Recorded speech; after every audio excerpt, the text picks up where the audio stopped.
ఓం నమః శివాయ.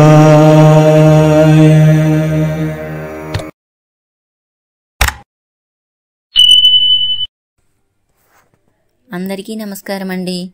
నేను మీ రాధిక. ప్రతిరోజు నేను పెట్టే వీడియోస్ చూస్తూ నాకు ఎంతో సపోర్ట్ చేస్తున్న మీ అందరికీ థ్యాంక్ యూ సో మచ్ అండి. హనుమంతుడు శ్రీరాముని భక్తుడు. ఆంజనేయ స్వామిని పూజించటం వలన మనకు శ్రీరాముని అనుగ్రహం కూడా కలుగుతుంది. ఆంజనేయ స్వామి అమోఘమైన శక్తి కలవాడు. ఆంజనేయ స్వామి చాలీసా హనుమంతుని వైభవాన్ని తెలిపే ఒక భక్తి సంకీర్తన. ఎంతో శక్తివంతమైన ఈ హనుమాన్ చాలీసాని మన సూరంపాలెం భజన బృందం వాళ్ళు తిరుపతి కొండపైకి చేరాలని, ఆ వెంకటరమణుని చూడాలని అనే ఒక మంచి పాట స్టైల్లో ఎంత బాగా పాడారో మీరే చూడండి. ఈ వీడియో మీకు నచ్చితే తప్పకుండా లైక్ చేయండి, మన ఛానల్ని సబ్స్క్రైబ్ చేయండి. తిరుపతి కొండపైకి చేరాలని, ఆ వెంకటరమణుని చూడాలని, సర జయ హనుమాన జనగుణ సాగర జయ కసేషదేవో జాగర రామదూతాతులిత బలగమాంజని పుత్ర పనసుత నామ మహావీర వేషమ భజరంగే కమతి నివార సుమతి సంగే కాంచల వరణ విరాజ సువేశ కానన కుండల కుంకిత కేశ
Ram